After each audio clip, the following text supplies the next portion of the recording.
안녕하세요. 오늘도 사연살롱을 찾아주셔서 감사합니다. 저는 서울에서 거주하며 직장도 다니고 있는 경수진이라고 해요.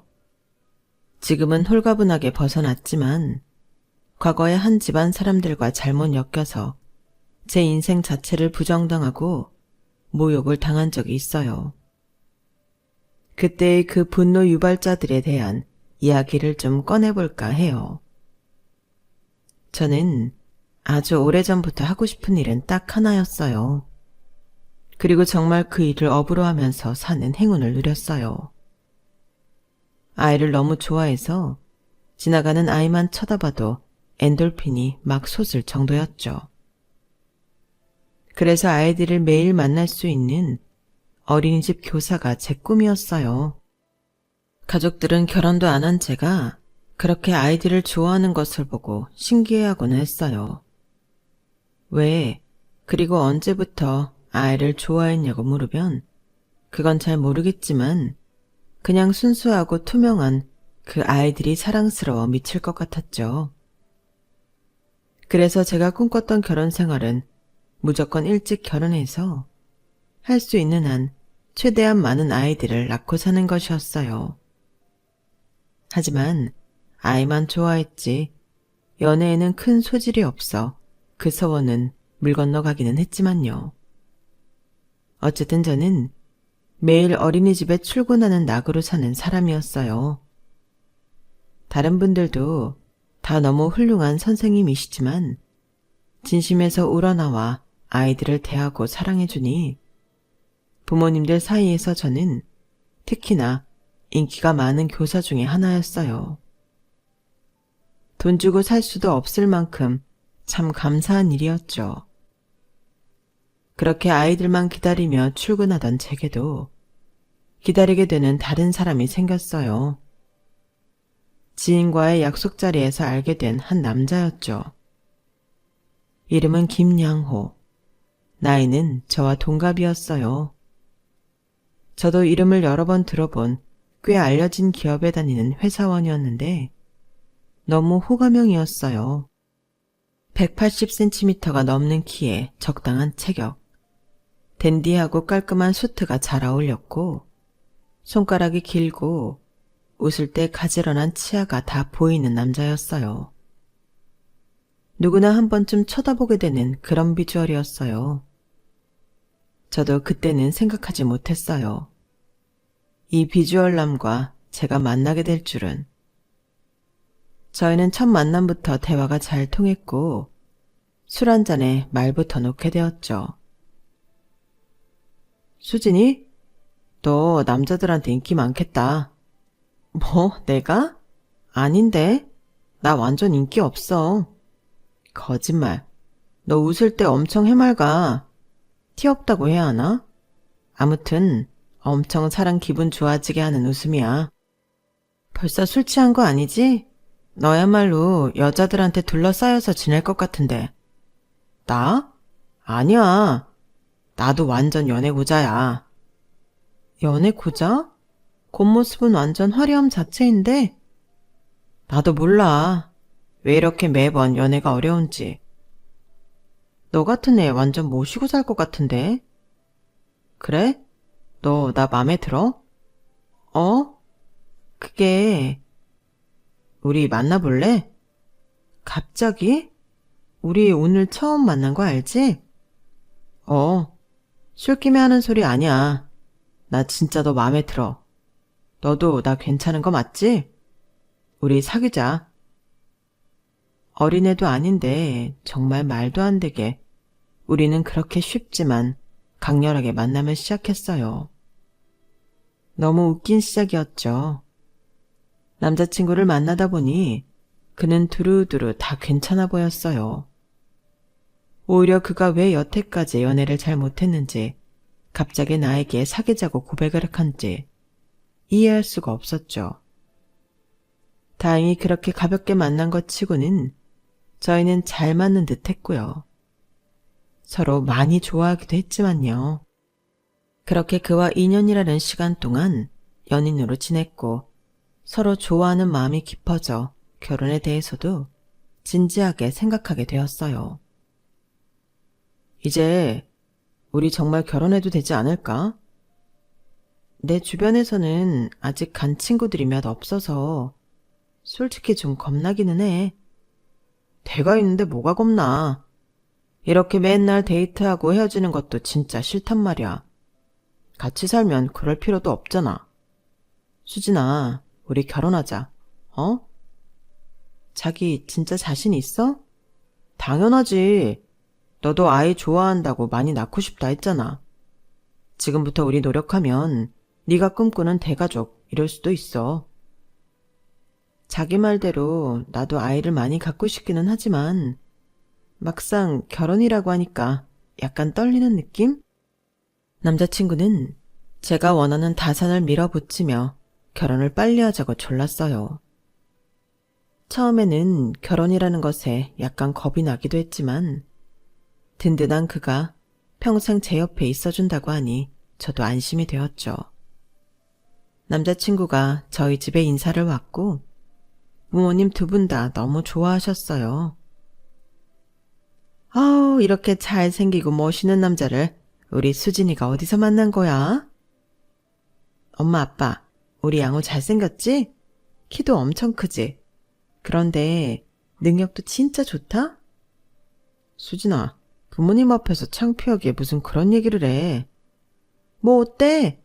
내 남친 잘난 건 동네방네 소문내야지.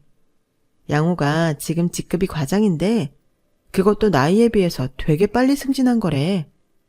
동기들은 아직 주임 달고 있는 사람들이 대부분이래. 어머, 그랬어? 우리 수진이랑 동갑인데 벌써 과장 직급이라니. 정말 일 잘하나 보다. 아닙니다. 제가 운이 좋아서. 양호가 이 속도로만 계속 쭉쭉 올라가면 내후년에는 팀장일까지 할 수도 있대. 장난 아니지? 이렇게 귀한 인재가 우리 수진이랑 결혼한다니. 고마워요. 우리 수진이 잘 부탁해요. 아닙니다. 저야말로 잘 부탁드립니다. 수진이랑 꼭 행복하게 살겠습니다. 모든 게 더할 나위 없이 좋았어요. 정말 모두의 축복 속에서 행복한 결혼을 할 수 있을 것 같은 느낌이 들더군요. 아빠와 엄마는 같이 체인점 식당을 운영하고 계셨는데 많이는 아니지만 적당히 수입이 있는 편이었어요. 저 역시 휴학 한 번 없이 대학을 졸업하고 사회생활을 빨리 시작해 모아둔 돈도 약간 있어 큰 욕심을 부리지만 않으면 적당한 결혼 준비는 가능했어요. 저희 부모님께 남자친구를 정식으로 소개하고 나니 결혼이란 것에 한 발짝 더 다가간 느낌이었죠. 며칠 뒤 설레는 마음으로 남자친구의 집에 선물을 안고 찾아갔어요. 너무 인상이 좋은 남자친구의 어머니가 저를 반겨주셨어요. 어서 와요, 수진씨. 만나서 반가워요. 얼마나 보고 싶었는지 몰라요? 어머니의 환영에 긴장됐던 마음도 녹고 기분이 좋아졌어요. 감사합니다. 경수진입니다. 그래요. 내가 이날만을 얼마나 기다렸는지. 양호가 수진씨 칭찬을 그렇게 하더라고요. 아주 예쁘고 착실한 어린이집 선생님이라고. 실제로 보니까 사진보다 훨씬 예쁘네요. 칭찬해 주셔서 감사합니다. 사실 양호 씨는 아버지가 안 계셨어요. 어릴 때 돌아가셨다고 했는데 상처가 될까봐 무슨 이유로 그렇게 된 건지는 묻지 않았었죠. 대신 아버지가 돌아가시면서 남긴 사망보험금이 꽤 됐었는데 어머니가 그 돈으로 여기저기 재테크한 것이 제법 성공적이어서 부족한 것 없이 사는 것 같았어요. 집이 너무 예뻐요, 어머니. 내가 집 꾸미는 걸 좋아해요. 화분 키우는 것도 좋아하고. 집 구경할래요? 어머니는 남편과 사별했다고 전혀 느낄 수 없는 우아하고 여유로운 모습이었어요. 요리 솜씨도 얼마나 좋으신지 차려주신 밥도 너무 맛있게 먹었죠. 결혼하게 되면 집은 내가 3억 정도 보태줄 수 있어요. 다행히 둘이 직장이 그렇게 멀지 않으니까 집 구하는데 트러블은 안 생기겠네요. 3억이요? 저희가 그냥 대출 받아서 작게 시작해도 되는데 많이 모으려면 처음에는 어른 도움이 좀 필요할 거예요. 양호한테 듣자 하니 아이를 너무 좋아해서 어린이집 선생님이 됐다던데? 네, 저는 아주 어릴 때부터 꿈이 아이들과 함께하는 직업을 갖는 것이었어요. 세상에, 그러니까 얼굴이 저렇게 순수하고 맑구나? 그럼 아이도 많이 갖고 싶겠네요? 네, 힘 닿는 데까지 많이 낳고 싶어요. 아, 요즘 같은 때에 수진 씨가 아주 애국자네요. 나도 애가 양호 하나라 집이 좀 시끌벅적했으면 할 때가 많았어요. 아이 많이 낳으면 또 그만큼 돈도 많이 들어갈 테니까 이번에 내가 도와줄게요. 3억이 아주 많은 돈은 아니지만 그래도 부담은 좀 줄어들 거예요. 저는 너무 황송하고 감사했어요. 아예 우리 둘이 모아둔 것에 대출을 최대한 받아서 시작하려고 했었는데 3억이면 저희가 구하려는 동네의 아파트 전셋값에 부담이 4분의 3이나 줄은 셈이었어요. 어머님의 환대도 너무 좋았지만 생각지도 못한 3억에 훨씬 더 기분이 좋았던 것도 사실이죠. 자기야, 나 어머님 너무 좋아. 인상도 좋으시고 나한테도 잘해주시고 수진이 네가 싹싹하게 잘해서 그렇지. 너희 어머니 아버지도 나 좋아해 주시잖아. 아, 뭔가 기분 진짜 좋다. 우리 결혼 정말 순조로울 것 같아. 우리 아이 많이 낳고 행복하게 잘 살자. 실제로 결혼식을 무사히 잘 올리고 너무 황홀한 신혼여행까지 다녀왔어요. 자기야, 우리 가족계획 세워볼까? 그래. 나는 무조건 많이 낳고 싶지만 자기 지금 하는 프로젝트 엄청 중요한 거지. 그렇긴 해. 이번 프로젝트 잘 해내면 다음번 승진은 거의 따놓은 당상이거든. 내년 상반기나 지나야 한시름 놓을 텐데. 수진이 너 괜찮겠어? 뭐 10년 걸리는 것도 아닌데 뭐. 자기 일도 중요하지. 그럼 아이는 우선 내년 자기 일 끝나고 갖는 걸로. 기다려준다고 말해줘서 고마워. 아이 얘기만 하면 좋아 죽으면서. 정말 고마워. 아니야. 대신 프로젝트 정말 잘해야 돼. 당연하지. 저희는 남편의 회사에 중요한 일이 있어 1년 정도 신혼을 즐기고 아이를 갖기로 했어요. 하지만 모든 일이 그렇게 말한 대로 순조롭게 흘러가지는 않더군요. 엄마, 뭐라고? 그게 무슨 말이야? 저는 엄마가 시키는 대로 황급히 TV를 켰고 뉴스에서 청천벽력 같은 소식이 전해졌어요. 아빠와 엄마가 하고 계신 체인점 식당의 브랜드에서 소비자를 속이고 저렴한 재료를 쓰고는 비싸게 음식을 판 것이 밝혀졌던 거예요.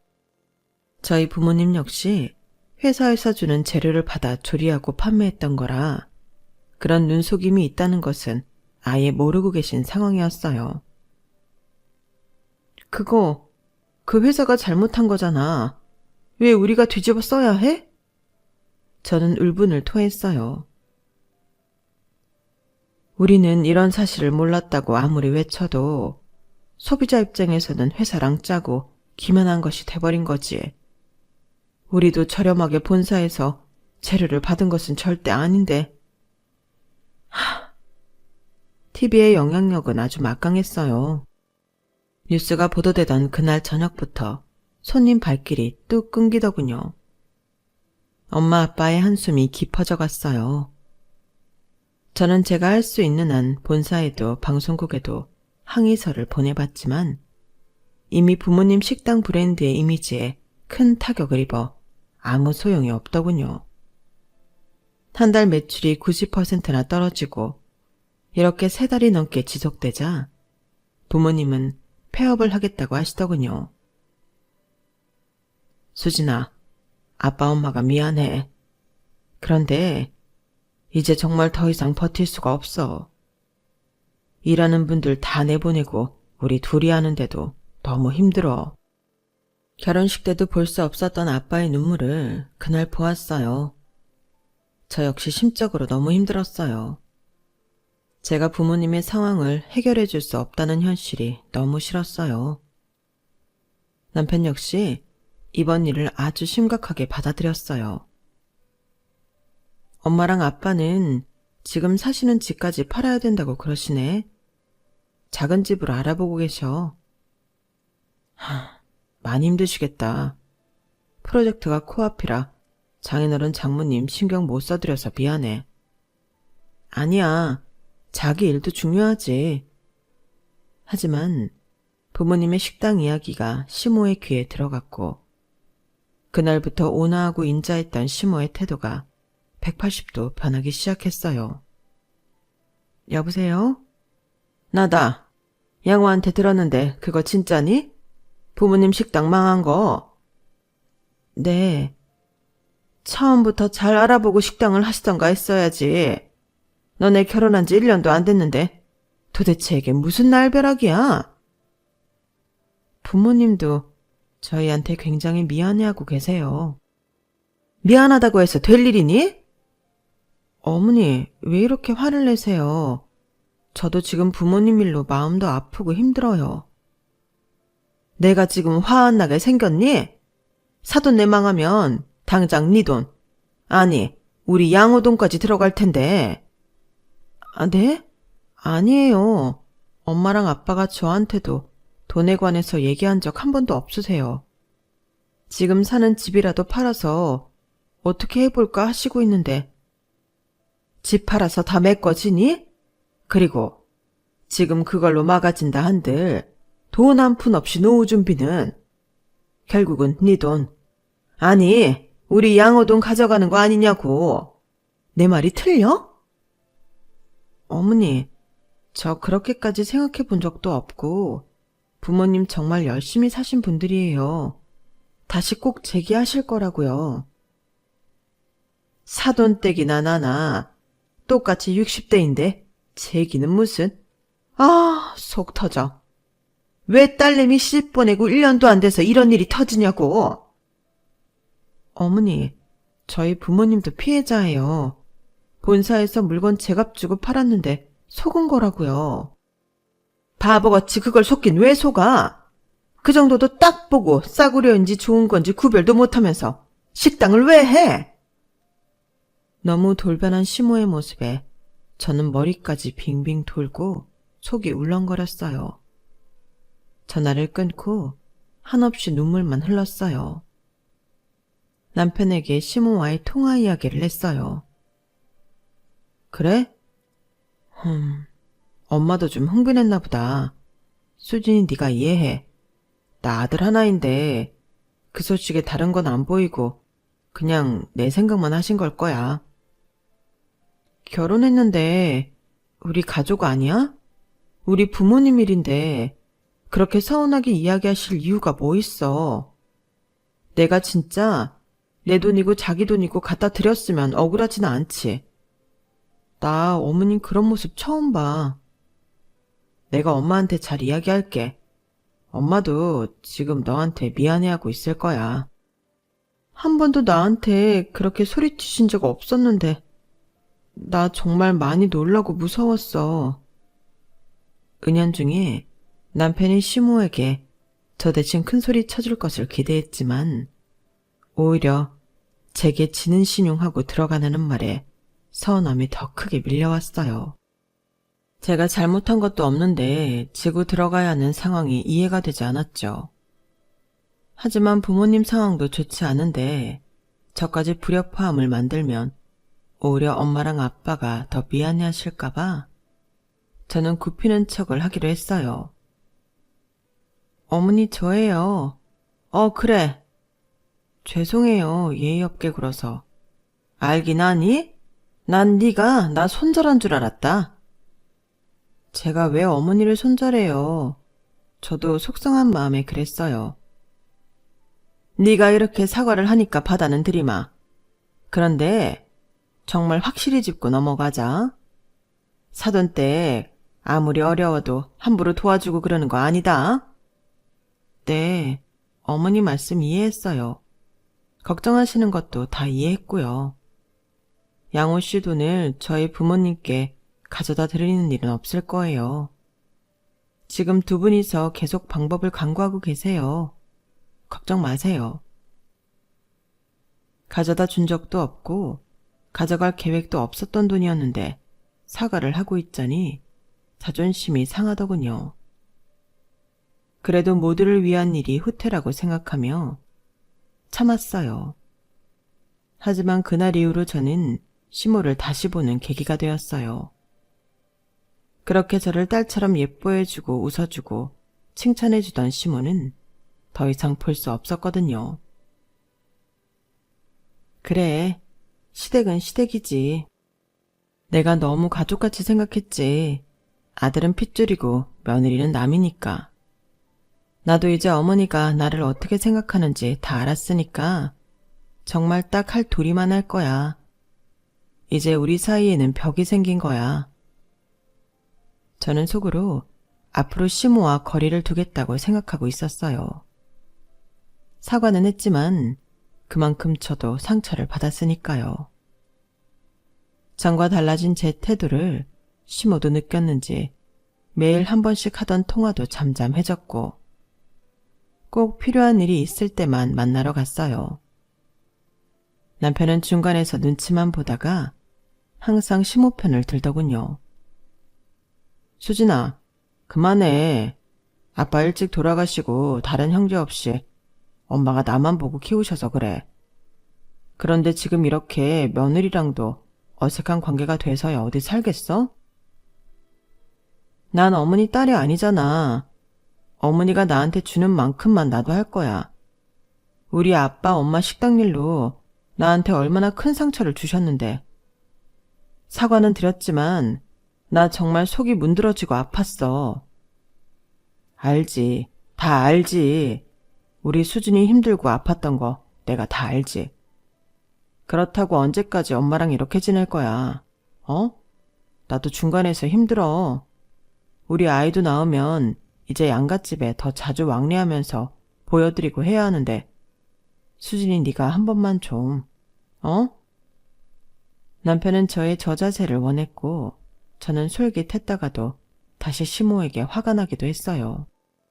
그 와중에 남편의 프로젝트가 무사히 끝났고 부모님도 어렵지만 최대한 방법을 모색해 상황을 헤쳐나가고 계셨어요. 시모와 어색했던 사이도 시간이 흘러 유야무야 되어 자연스럽게 다시 왕래도 하게 되었고요. 수진아, 나 이번에 회사 일도 잘 끝났는데 우리 작년에 한 얘기 이제 실행으로 슬슬 좀 옮겨볼까? 아이 얘기? 우리 지금부터 열심히 노력해서 예쁜 아이 낳자. 사실 저는 아직 곤란한 상황을 다 벗어나지는 못한 부모님 때문에 마음이 무거웠고 남편과 계획한 아이 생각이 약간 줄어든 상태였어요. 하지만 이상하게 남편에게 이 말을 꺼내기가 참 어려웠어요. 제 속도 모르는 남편은 배란일까지 체크해가며 노력하더군요. 생리하네. 또? 왜 이렇게 임신이 안 되지? 날짜 정확히 맞췄는데.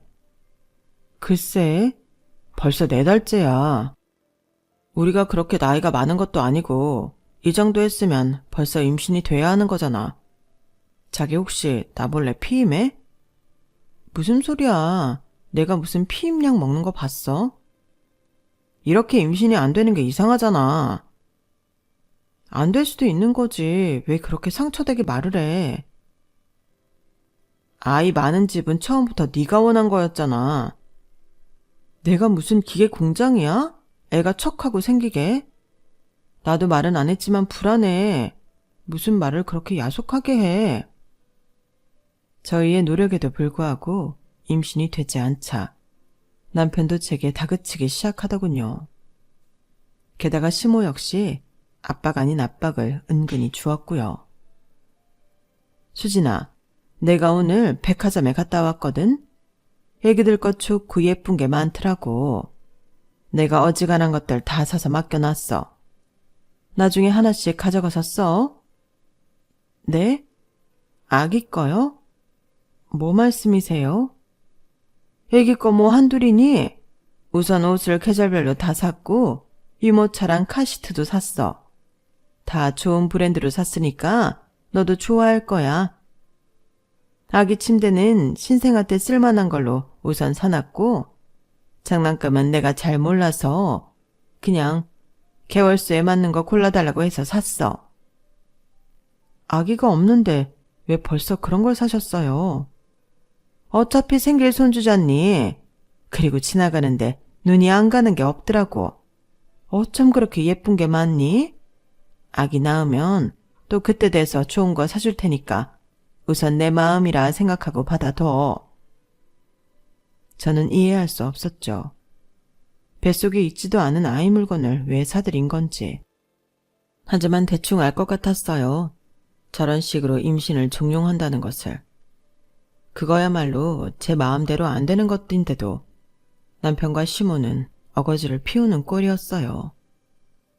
이런 것들이 반복되며 제 결혼 생활에도 금이 가고 있다는 걸 느꼈어요. 6달째 임신에 실패하자 남편은 제게 불임 검사를 해보자고 하더군요. 같이 불임 검사를 해보자고? 나는 분명히 문제가 없을 것 같아. 수진이 너만 검사해보면 돼. 뭐라고? 자기가 문제 없을 거라는 건 어떻게 증명하는데? 느낌으로 알아. 지금 네 몸이 허약해서 그런 걸 수도 있고 자궁 쪽에 문제가 있는 걸 수도 있으니까 빨리 산부인과 가보자. 아니, 내 쪽에 문제가 있을 거라고 확신하는 이유가 뭐냐고. 느낌? 느낌으로 임신해? 정말 그렇게까지 해서 나도 검사하게 해야겠어? 그렇게까지가 아니라 당연히 둘 다 검사를 해야지. 나만 문제가 있을 거라 확신하고 가자는 게 너무 웃기잖아. 좋아. 검사했는데 내 문제가 아니면 그때는 어떡할래? 아니면 방법을 찾으면 되는 거지. 지금 나랑 무슨 내기해? 지금 자기 말은 꼭 나한테서 문제가 발견되어야 한다는 말투네? 알았어. 나도 같이 할게. 대신 내가 아이 갖는데 문제 없으면 나한테 사과해. 자기가 지금 나한테 이렇게 하는 건 사과할 생각이 없어? 남편의 억측에 화가 났지만 저도 누구 문제인지 가려서 확실히 따지고 싶었기에 함께 병원을 가게 되었어요. 가는 차 안에서 내내 회의감이 들더군요. 사랑해서 아이를 낳자는 것이 아니라 둘 사이에 지금 아이라도 있어야 할 것 같은 분위기에 압도되어 이렇게 엇갈리는 건 아닌지 깊은 생각에 빠졌죠. 병원에서 저희는 검사를 했고 결과가 나왔어요. 다행인지 불행인지 모르게 남편과 저 둘 다 신체적으로나 기능적으로 문제가 없었죠. 산부인과 의사가 묻더군요. 우리 두 분 다 요즘 심하게 스트레스를 받고 계시나요? 둘 다 검사 결과로는 깨끗한데 정신적으로 좀 문제가 있을 때도 난임인 경우가 있거든요. 엄마와 아빠가 건강한 상태로 아이를 맞을 준비를 하셔야지 아이도 즐겁게 오지 않겠어요? 많이 괜찮아졌다고는 하지만 사실 부모님 문제로 저는 그때까지 좀 혼란스러운 상태이기는 했어요. 남편에게 티를 내지는 않았고요. 저는 혹시나 하고 의사에게 물었어요. 제가 대학생 때 자궁에 아주 작은 혹이 있었는데 별것 아니라고 해서 쉽게 시술 정도를 받은 적이 있긴 한데요. 혹시 그게 연관이 있을까요? 정확히 어떤 혹이었는지 제가 차트를 봐야겠지만 연관성은 많지 않아요. 보통 병원에서 그렇게 가볍게 얘기하고 떼어내는 거면 정말 작은 것이었을 것 같아요. 특히 자궁은 여자한테 더 소중한 기간 중에 하나니까 심각했다면 언지를 줬었겠죠. 아, 네. 남편은 의사에게 전혀 정신적으로 받는 스트레스는 없지만 아이가 계속 생기지 않아 고민인 정도라고만 말하더군요. 남편분, 그것도 스트레스예요. 참 어려운 일이겠지만 꼭 임신이 되어야 해 라는 마음을 갖지 말고 차분하게 기다려보는 것이 좋을 것 같아요. 산부인과를 나오며 남편이 투덜거렸어요. 차분하게 마음을 가지라고? 그런 말은 누가 못해? 내가 뭘 했어? 나 문제 없다고 했잖아. 나는 뭐 문제 있다고 나왔어? 김영호, 너 왜 이렇게 이기적이야? 너는 뭐 예전에 혹을 뗀 적이 있다며. 저 의사가 뗀 것도 아닌데 네 말만 듣고 그게 심각한 건지 아닌지 어떻게 알아? 그럼 그것 때문에 임신이 안 된다는 말이야? 그럴 가능성도 있는데 너무 배제시켰다 이거지. 너 김양호 진짜 너무한다. 너무한 건 오히려 너지.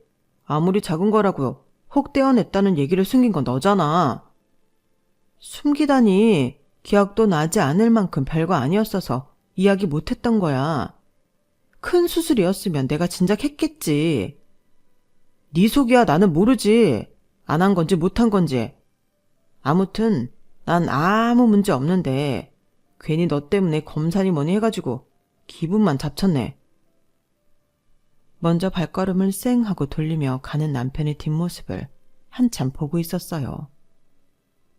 저게 내가 알던 김양호가 맞나? 그렇게 사랑했던 김양호가 맞아? 남편의 변한 모습이 낯설고 두려웠어요. 왠지 이 결혼 생활의 끝이 보이고 있는 것 같았어요.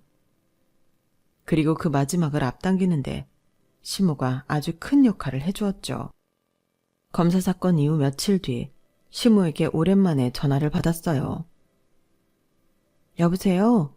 나야. 너 지금 어디니? 어머님, 저 지금 출근 중이에요. 출근?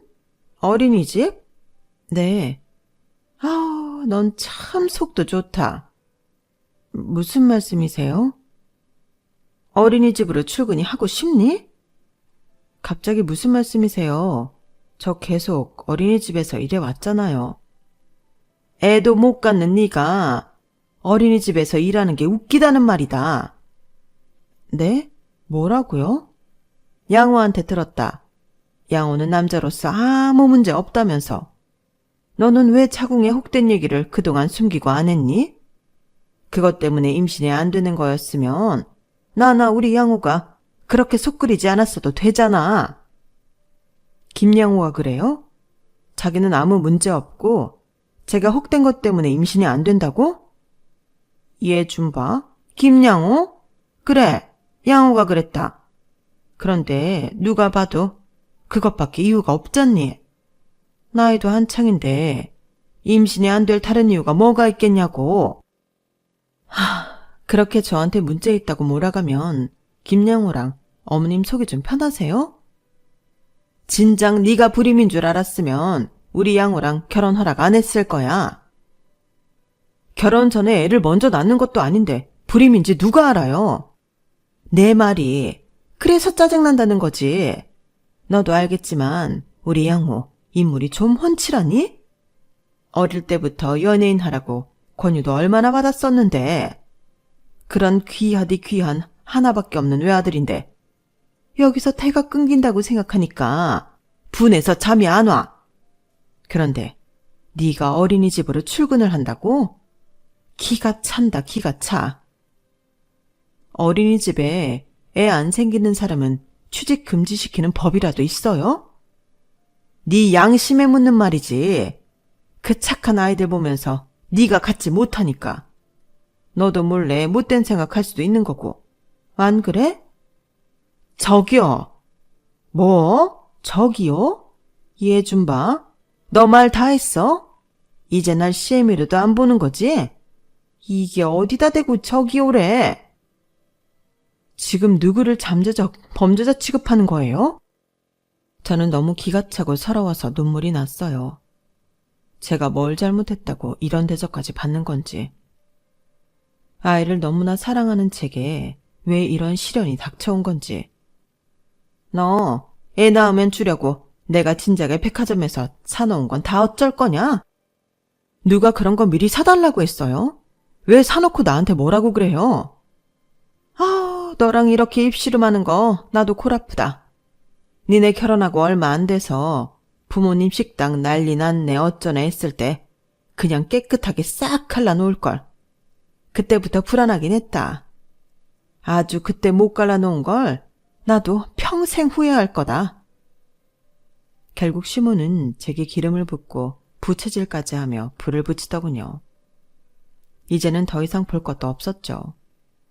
김양호 집과는 당장이라도 끝을 내야겠다고 생각했어요. 이제는 집에 와서 저를 소 닭 보듯 하던 김양호를 불러 세웠어요. 우리 끝인 거지? 너 우리 엄마한테 저기요 라고 했다며? 대단하다 진짜. 시어머니한테 저기요라고 하지를 않나. 소리를 꽥꽥 지르질 않나. 니네 모자는 참 뭐랄까 이상한 포인트에서 쿵짝이 잘 맞네. 서로 듣고 싶은 말, 믿고 싶은 말만 하고 사나봐. 너희 모자야말로 대단한 것 같아.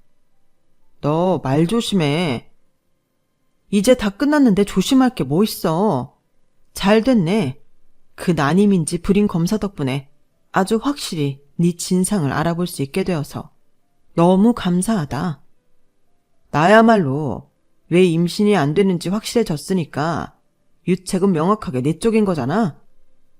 웃기고 있네. 어디서 들은 건 있어가지고. 경수진, 내가 충고하는데 너 직업 바꿔. 너나 니네 엄마나 뭐나 된다고 내 직업 갖고 자꾸 운운해? 지금 너한테 어울리는 건 어린이집 교사가 아니라 요양보호사야. 가서 그거 자격증이나 따서 불쌍한 노인분들 돌봐놔드려라. 너한테 배우는 그 어린이집 애들이 너무 불쌍하다. 애도 못 가져서 가슴 한켠에 한 많은 교사가 자기 아이들이랑 매일 본다고 생각하면 거기 엄마들이 가만히 있을까? 너 내가 가서 입 뻥긋하면 그냥 잘리는 거야. 알았어? 아, 그렇게까지 생각해줘서 고맙네. 요양보호사 자격증은 넣어놨다. 니네 엄마 성질머리 보니까 곱게는 오래 못 사시겠더라. 네 엄마 화장실도 못 가고 밥도 혼자 못 먹으면 잘난 아드님 김양호가 보살펴드려야 되지 않겠어? 꼼꼼하고 세심하게 잘 봐드리려면 너나 지금부터 자격증 열심히 공부해야 할걸? 뭐? 니네 엄마? 말 다 했어? 그럼 니네 엄마지 우리 엄마냐? 엄마나 아들이나 정말 최악이네. 우리 엄마 욕 보이지 말라고. 그 효심에 눈물이 다 나네. 야, 김양호. 한때 그래도 내가 너한테 미치기는 했었지. 미치게 사랑해서 결혼한 거니까. 나 그거 부정 안 할게. 지우려고도 안 할게. 그것도 내 인생의 한 페이지니까. 좋은 일만 내 인생일 수는 없잖아. 나한테 아프고 쓰라린 페이지 쓰게 해줘서 고맙다.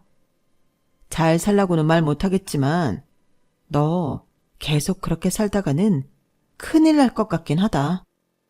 얼마 뒤 저희는 남남이 되었어요. 후련하면서도 씁쓸하더군요.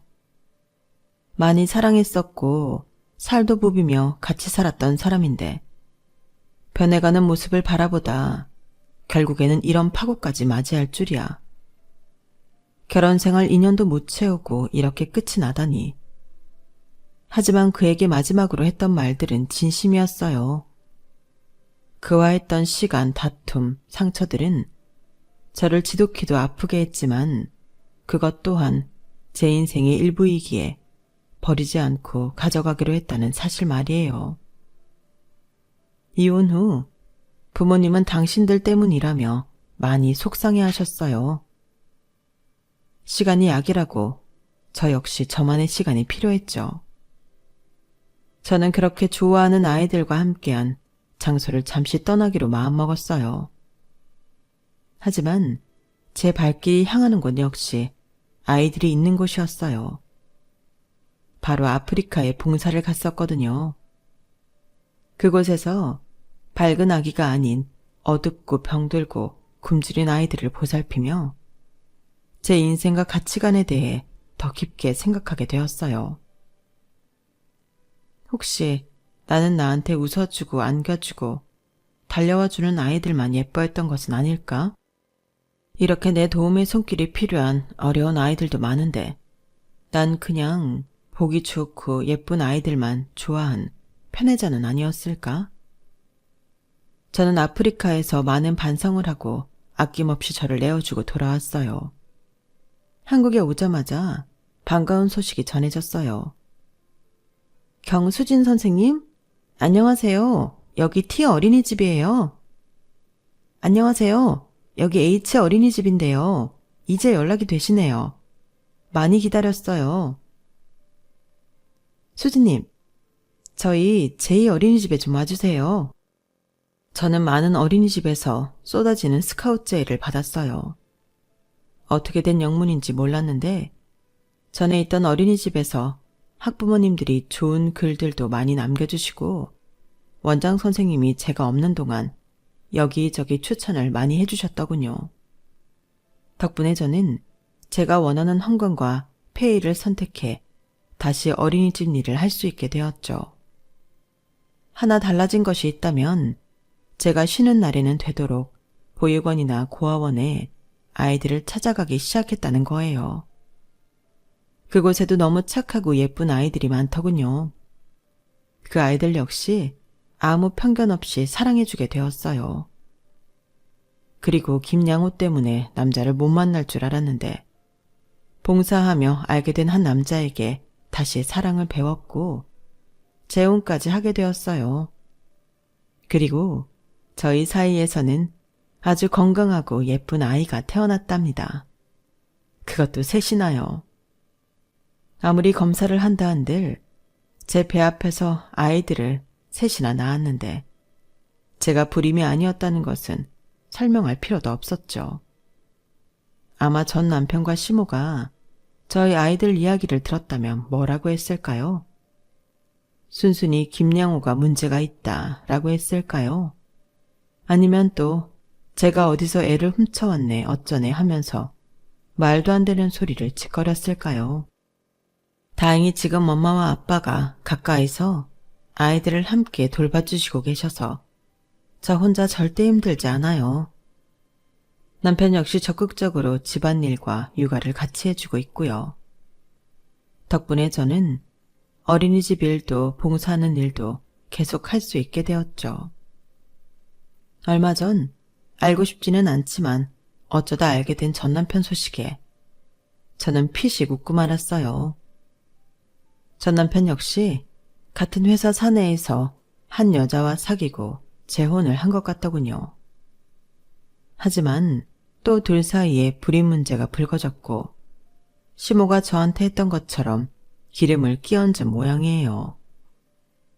재혼한 새 와이프는 다른 직원들이 다 보는 회사 게시판에 전 남편과 시모의 행각을 낱낱이 까발렸고 탄탄대로만 열릴 줄 알았던 전 남편은 결국 그 회사를 그만둘 수밖에 없었다고 하더군요.